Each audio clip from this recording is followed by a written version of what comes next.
من مرد تنهای شبم.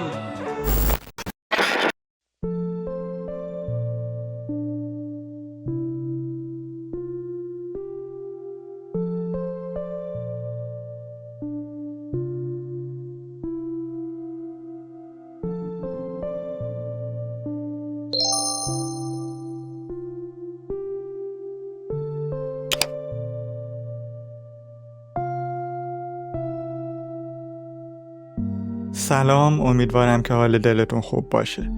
در این ویدیو به درخواست یکی از شما عزیزان به شهر رامسر و روستای نیاسته سفر میکنیم تا در سال روز فوت حبیب محبیان از آرامگاه این هنرمند و خواننده بزرگ کشورمون بازدید و به حبیب گرامی ادای احترام کنیم. حبیب محبیان در 4 مهر 1326 در شمیران استان تهران متولد شد. خانواده او اصالتی آذری داشتند و تا حدودی اهل هنر و موسیقی بودند. حبیب از ابتدا به گیتار علاقه ویژه‌ای داشت. دوران نوجوانی حبیب مصادف با پیدایش گروه بیتلز در دهه 60 میلادی بود و این باعث شد علاقه بیشتری به موسیقی راک پیدا کنه. با پذیرفته شدن در آزمون صدا و سیما زیر نظر مرتضی حنانه به فراگیری اصول آهنگسازی روی آورد و بعدها تونست به عنوان خواننده در تلویزیون استخدام بشه و بعد از 2 سال فعالیت در رادیو و تلویزیون به خدمت سربازی رفت و در آنجا نیز خواننده باشگاه افسران بود. وی از معدود خوانندگانی بود که در اجرای آهنگهایش از گیتار 12 سیم استفاده میکرد. همسر اول حبیب در دی‌ماه 1354 به خاطر آسیب در ناحیه پا که به بیمارستان رضا پهلوی یا شهدای فعلی مراجعه کرده بود، به دلیل تزریق آمپول پنیسیلین که برایش حساسیت زا بود درگذشت. واقعه فوت همسر حبیب و به فاصله 2 ماه فوت مادر حبیب باعث شد که در اولین آلبومش یعنی مرد تنهای شب که در سال 1356 انتشار یافت بیشتر آهنگهایش را به یاد ایشان بخواند.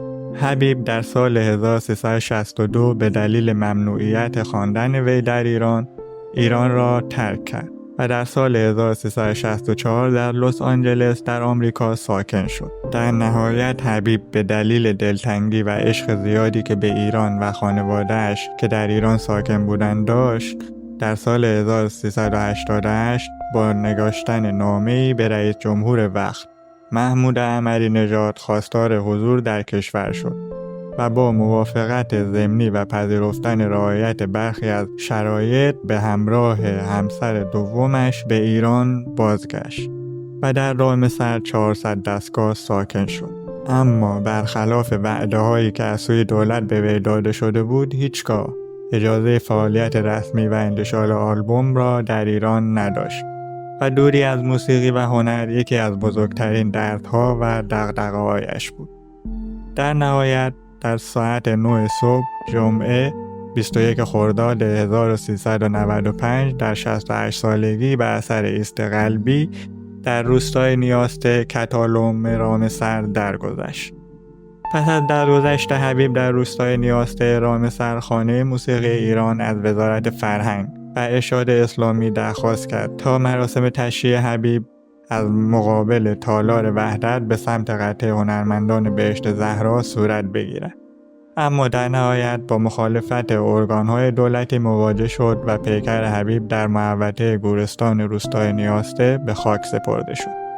این خاکسپاری در شرایطی صورت گرفت که حبیب هیچ گونه تعلقی به شهر رامسر نداشت و فقط ویلای شخصیش را در روستای نیاسته رامسر اجاره کرده بود. هر ساله در سال روز تولد یا مرگ حبیب، طرفداران او بر سر مزارش برای او بزرگداشت می‌گیرند.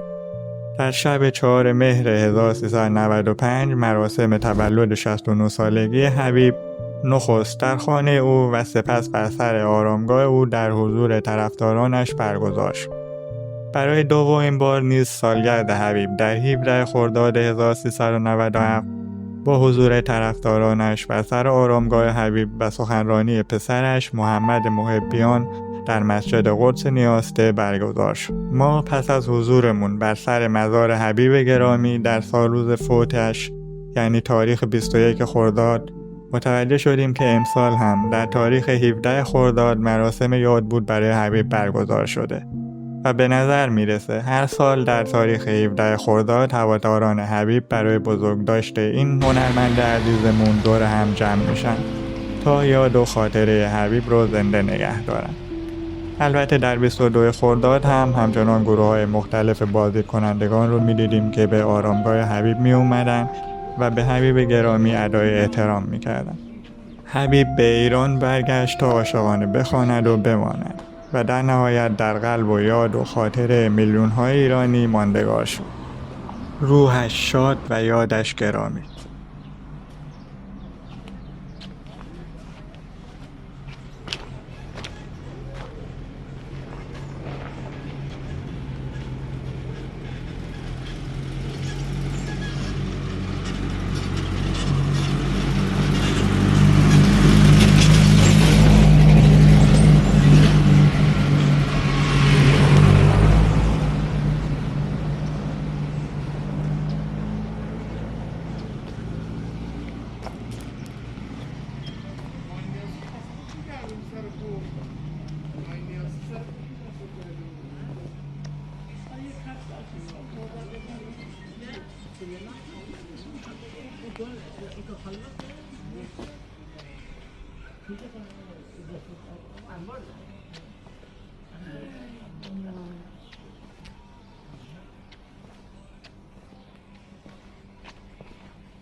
دلم پر می‌کنه.